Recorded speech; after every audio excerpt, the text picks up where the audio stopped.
வாழையடி வாழையா வாழ்ந்திருக்க ஆசையா நான் வளர்த்த வாழ பொறுத்தே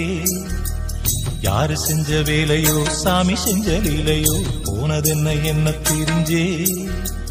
தனியே நீயும் வாழ